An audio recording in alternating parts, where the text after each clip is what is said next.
प्रभातखबर.com, विश्वास वही, रफ्तार नहीं। आपको सुने के माध्यम से मैं जो उत्तर प्रदेश में महिलाओं के साथ हो रहा अत्याचार है, दुष्कर्म है, उस पे सबकी नज़र को ले जाना चाहती हूँ। आज जिस तरीके से चाहे वो छात्राएं हो, जो बच्चियां हो, जो स्कूल जाने वाली, उनके साथ दुष्कर्म हो रहे हैं।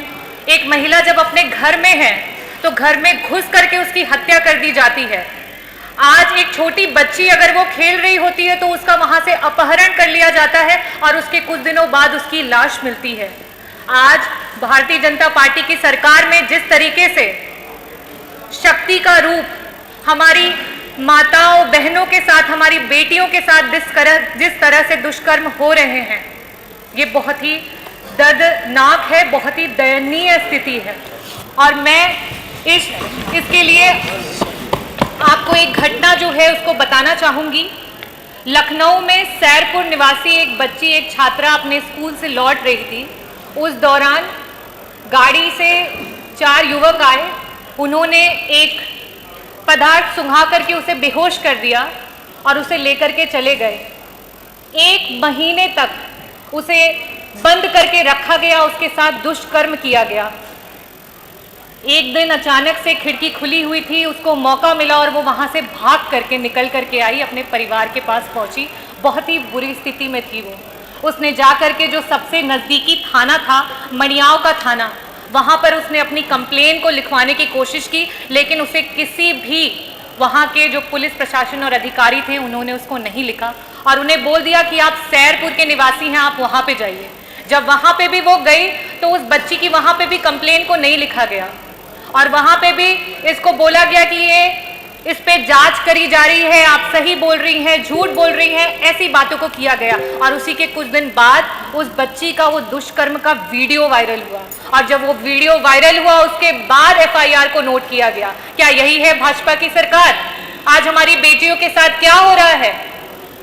और ये तो सिर्फ एक घटना है अध्यक्ष महोदय, मैं और भी जो घटनाएं हैं उनके बारे में आपको बताना चाहूंगी। नियम 56 में वो जो स्पेसिफिक घटना बोली जाती है, स्पेसिफिक घटना है और एक आपने बता दी ना, आपको सुना पूरा।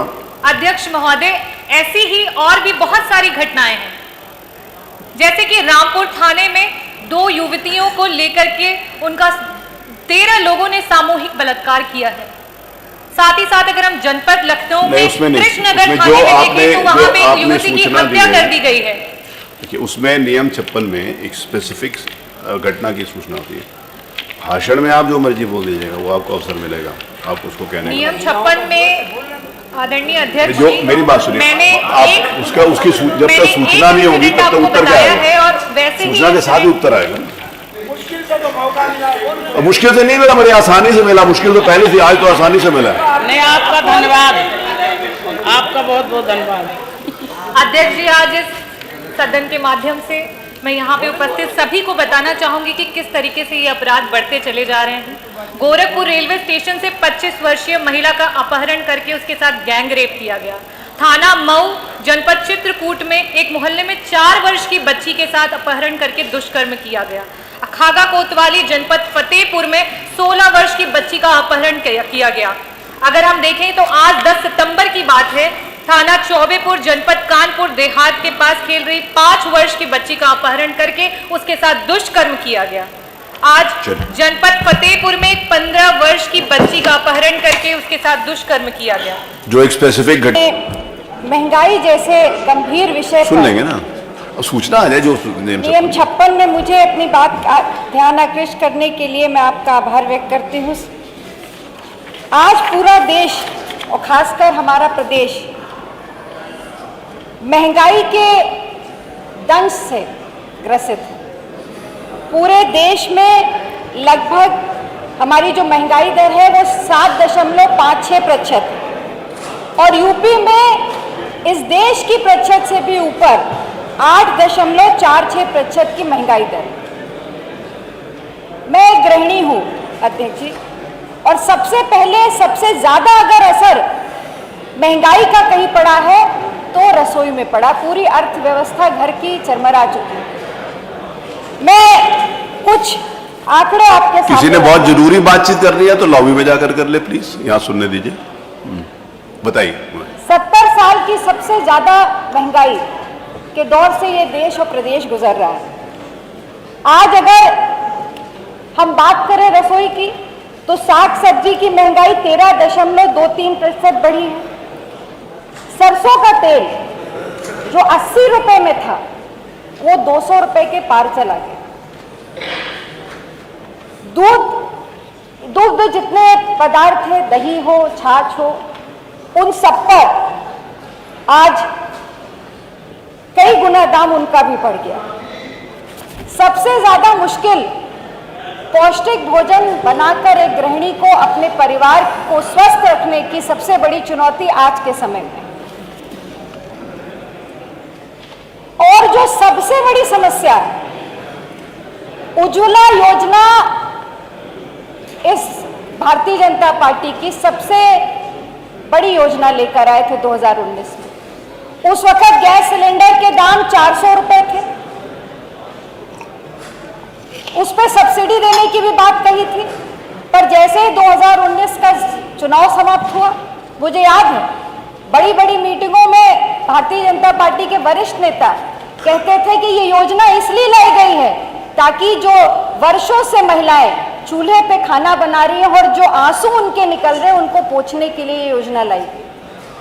पर मैं आज पूछना चाहती हूँ, वो 400 रुपए का सिलेंडर जब भराती थी और आज जब वो 1000 से 1200 का सिलेंडर भरा रही है, तो जो खून के आंसू वो गृहिणी रो रही है उसको कौन पोंछेगा? उसका सीधा असर अगर पड़ रहा है तो हमारी रसोई की अर्थव्यवस्था पड़ रहा है।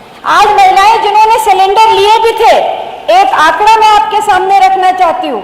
IICE की रिपोर्ट के अनुसार ग्रामीण इलाकों में 85% उज्ज्वला लाभार्थी अभी भी खाना चूल्हे पे ही बना रही। उन्होंने सिलेंडर खरीदने की उनके पास कैपेसिटी नहीं रही। तो ये एक बड़ा प्रश्न है। उसके बाद गरीब 2 जून की रोटी कमाता है अध्यक्ष। एक किसान जो खून पसीने की कमाई से गेहूं उगाता है, आपने उसको MSP तो दी नहीं जो उससे वादा किया था, उसकी लागत और बढ़ा दी। खाद, कीटनाशक, हर चीज में दाम में बढ़ोतरी हुई, जिसका सीधा असर उसके लागत पे पड़ा। और जब वो अपनी लागत के अनुसार अपने ही उगाई फसल को बेचने जाता है, गेहूं बेचता है और बदले में जब वो बाजार से आटा खरीदता है, तो कितने दुख की बात है कि उसी आटे पे उसको 5% GST देनी पड़ती है। आपने तो गरीब आदमी के हाथ से सूखी रोटी भी छीन ली। मैं ये कहना चाहती हूं कि आज जिस तरह से हर चीज के दाम बढ़ गए, रोटी, कपड़ा और मकान, यही 3 मुख्य चीजें हैं एक गरीब के लिए। आज मकान अगर बनाना चाहता है गरीब आदमी, तो उसके लिए संभव नहीं है, क्योंकि जितनी भी चीजें, चाहे वो ईंट हो, सीमेंट हो, बालू हो, हर चीज के दाम बढ़ गए। तो ना घर बना सकता है, ना सूखी रोटी खा सकता है, और कपड़े पर भी GST लग गई। तो माननीय अध्यक्ष जी, मैं आपसे सिर्फ इतना ही कहना चाहती हूं कि जिस तरह से इस देश की, इस प्रदेश की अर्थव्यवस्था पर प्रहार हुआ है महंगाई का, और मैं ये नहीं समझ पाती कि ऐसा कौन सा फॉर्मूला है कि ऐसे कुछ लोग हैं, ऐसे व्यापारी हैं, बड़े उद्योगपति हैं जो अमीर थे अमीर होते जा रहे हैं, पर जो गरीब था वो आज गरीब होता चला जा रहा है। वो कौन सा फॉर्मूला उनके पास है कि वो देश के नंबर 1-2 रैंक के उद्योगपति बन जाते हैं? पर वही फॉर्मूला इस देश के गरीब आदमी को अगर प्रदेश के मिल जाएगा, तो शायद इस प्रदेश की भी सूरत बदल जाएगी। मैं आपसे मांग करती हूं कि बहुत ही महत्वपूर्ण विषय है, कृपया इस पे चर्चा कराएं, इसको ग्राह्य करें। बहुत बहुत धन्यवाद। माननीय संसदीय कार्य मंत्री। क्या छटपटाहट है समझ नहीं आ रही है, और बाद में बैठकर इसे पचा ही करना पड़ेगा। लेकिन बहुत बहुत धन्यवाद कि आपने मेरे बोलने से पूर्व ही शेर से डूबेगा। नहीं, मुझे अच्छा लग रहा है कि जब महिलाओं का विषय है तो नाम जैसा आपका महबूब है, महिलाओं के बीच भी आपने कहा नहीं हम तुम्हारे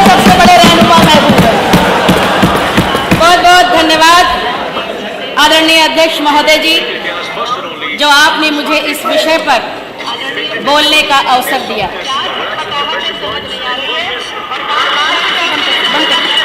ये कहाँ से आवाज आ रही? हाँ, ये सब महबूब जी का कमाल है। इसीलिए शायद आप पहले खड़े हुए थे मेरे बोलने से पहले। हारे नहीं जब हौसले तो कम हुए कुछ फासले, हारे नहीं जब हौसले तो कम हुए कुछ फासले, दूरी नहीं कोई हमें समर्पण चाहिए, कुछ कर गुजरने के लिए मौसम नहीं मन चाहिए। और जो मन आज इस सदन ने आपके नेतृत्व में बनाया है, उससे आधी आबादी का मन मयूर नाच उठा है। जहां तक मेरी जानकारी है, आपके नेतृत्व में आज नारी सम्मान की जो गाथा उत्तर प्रदेश की 18वीं विधानसभा लिखने जा रही है, उसका पूरे देश में इससे पूर्व कोई उदाहरण नहीं मिलता।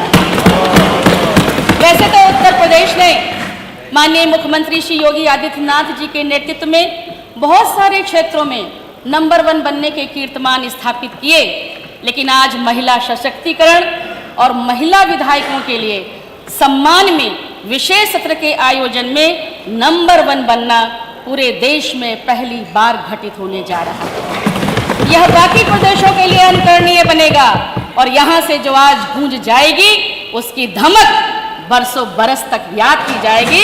और इसके लिए अगर सबसे ज्यादा बधाई का कोई पात्र है तो आदरणीय महाना जी आप हैं। आपके क्षेत्र में मैंने किसी को एक बार कहते हुए सुना था और सही सुना था कि आसान नहीं होता है महाना होना। आपने आज इस बात को यहाँ पर प्रस्तुत कर दिया है। आदरणीय अध्यक्ष जी, आपके प्रयास से आज के दिन का गुजरता हुआ एक एक पल एक बहुत ही सुंदर स्वर्णिम इतिहास बनने की ओर अग्रसर है।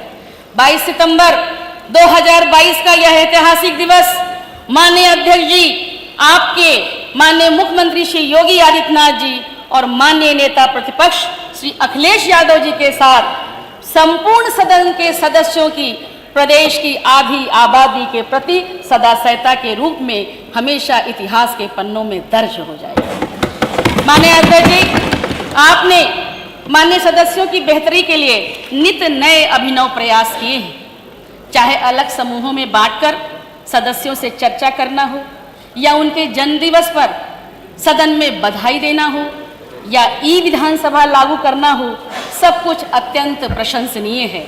लेकिन आज के इस विशेष सत्र के आयोजन से आपने न केवल विधानसभा की 47 महिला विधायकों का सम्मान बढ़ाया है, बल्कि जिस आबादी के वोट से यहाँ प्रत्येक माननीय सदस्य बैठे हैं, उनको भी सम्मानित करने का काम किया।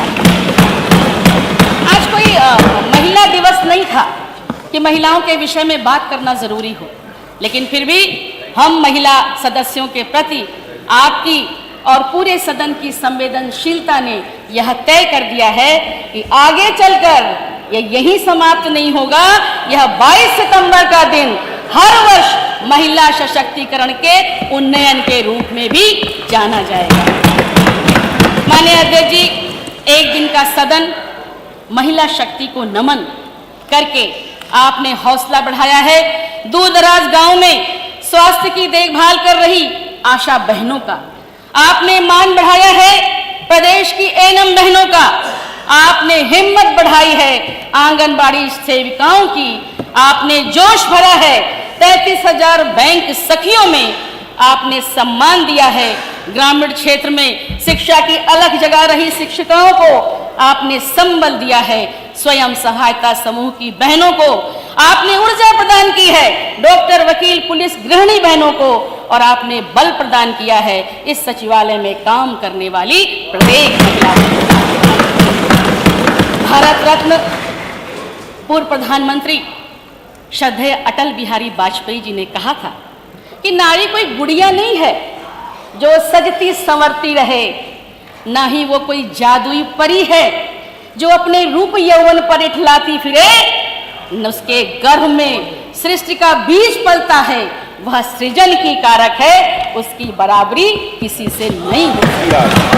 और आज इस सदन ने यह बता दिया है कि सचमुच उसकी बराबरी किसी से नहीं है। हम कहते हैं हम भारत की नारी हैं, फूल नहीं चिंगारी हैं, लेकिन मैं कहना चाहती हूँ कि आपकी सृष्टि में, आपके कोख में सृष्टि का बीज पलता है।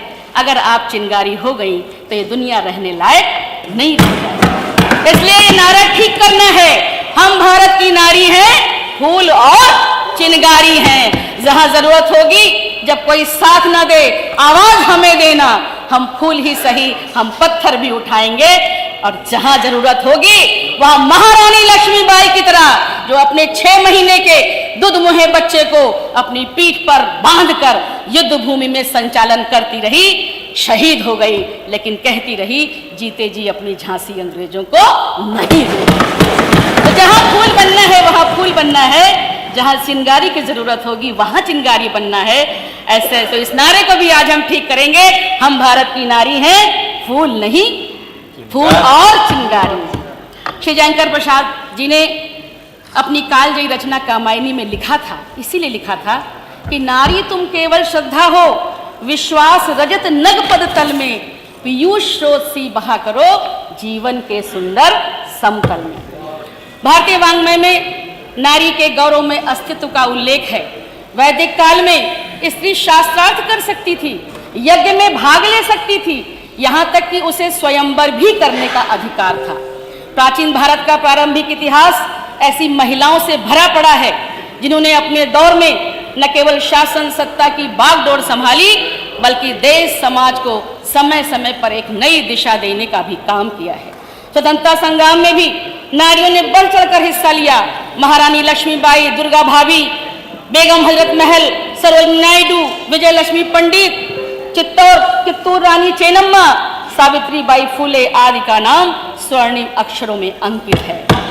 याज्ञवल्क्य जैसे महाविद्वान के पांडित्य के दंभ को शास्त्रार्थ की चुनौती देकर चूर करने वाली गार्गी सहित विश्वारा, अपाला, घोषा, लोपामुद्रा, सिक्ता, रत्नावली जैसी विदुषियों की एक लंबी श्रृंखला तत्कालीन युग में महिलाओं के समाज में गौरवशाली स्थिति बताने के लिए पर्याप्त है। कालांतर में इसमें जब कुछ ह्रास आया तब महात्मा गांधी जी ने हिंद स्वराज में लिखा, जब तक आधी मानवता की आंखों में आंसू हैं, मानवता पूर्ण नहीं कही जा सकती। नारी और इसी बात को देश के वर्तमान प्रधानमंत्री ने 2015 में जब बेटी बचाओ बेटी पढ़ाओ का संकल्प दिलाते हुए कहा था, चाहे खेल कूद हो अथवा अंतरिक्ष विज्ञान, महिलाएं कहीं भी पीछे नहीं है। नारी सशक्तिकरण के बिना मानवता का विकास अधूरा है। और अब यह मुद्दा वीमेन डेवलपमेंट का नहीं बल्कि वीमेन लेड डेवलपमेंट का बना है।